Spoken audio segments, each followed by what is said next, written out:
ગુજરાતભરના તાજા અને સચોટ સમાચાર મેળવવા માટે અમારી રાષ્ટ્રીય સમાચાર ચેનલને સબસ્ક્રાઇબ કરો અને બેલ આઇકન પર ક્લિક કરો।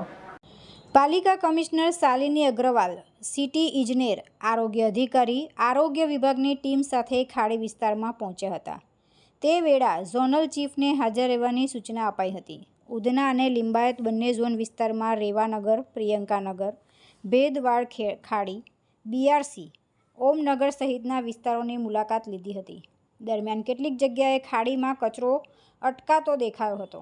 ખાડીમાં કચરાના કારણે પ્રવાહ અટકી ગયો હોય ઝોનના અધિકારીઓને પરિણામલક્ષી કામગીરી કરવાની સૂચના આપી હતી।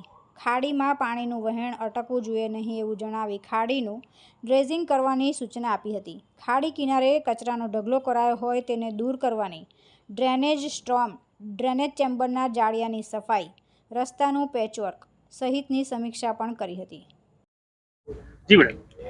અત્યારે સમગ્ર સુરત શહેરમાં બધા જ ઝોન્સમાં પ્રી મોન્સૂનની કામગીરી ઝુંબેશ સ્વરૂપમાં કરવામાં આવી રહી છે।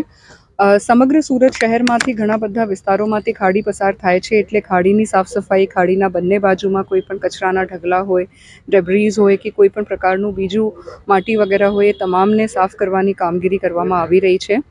એમના સિવાય storm water drainage systems, main holes, inlet chambers એમની પણ સફાઈની કામગીરી કરવામાં આવી રહી છે।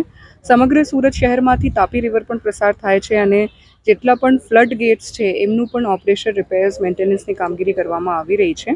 છેલ્લા 2 દિવસથી અમે અને સુરત મહાનગરપાલિકાના જો વિવિધ વિભાગોના હેડ્સ છે એ સાથે મળીને દરેક જુદા જુદા વિસ્તારમાં રેન્ડમ અને સરપ્રાઇઝ ઇન્સ્પેક્શન્સ કરી રહ્યા છે, જેથી પ્રી મોન્સૂનની કામગીરી વ્યવસ્થિત રીતે થાય અને એમનું સુચાरू રૂપે મોનિટરિંગ પણ થાય એવું સમગ્ર સુરત શહેરમાં કામગીરી કરવામાં આવી રહી છે। આ પ્રકારની કામગીરી થાય છે, પરંતુ ખાડીપુરની સમસ્યાનો ઉકેલ નહીં આવતો, આ બાબતે શું?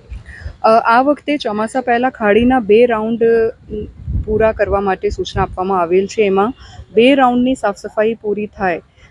અત્યારે મોટા ભાગે ખાડી વિસ્તારોમાં પહેલું રાઉન્ડની સાફ સફાઈની કામગીરી પૂર્ણ થઈ છે, પણ ચોમાસા આવતા કચરો વગેરે ફરીથી આવી જાય છે, એટલે એકવાર બીજું રાઉન્ડ પણ પૂરું થાય ચોમાસા પહેલાં એ પ્રકારની સૂચના આપવામાં આવી છે, જેથી બધા જ ઝોન્સમાં સમગ્ર ખાડી વિસ્તારમાં ચોમાસા પહેલાં 2 રાઉન્ડની કામગીરી પૂર્ણ થાય એના માટેના પ્રયત્ન કરવામાં આવી રહ્યા છે। ડ્રેનેજ ચેમ્બરના જાળિયાનું રેન્ડમ ચેકિંગ કરવાનો આદેશ પણ આપ્યો હતો। આગામી દિવસોમાં પાલિકા કમિશનરનો રાઉન્ડનો દોર અકબંધ રહેશે એવું જાણવા મળ્યું હતું। તુલસી શર્મા સાથે રાષ્ટ્રીય સમાચાર, સુરત।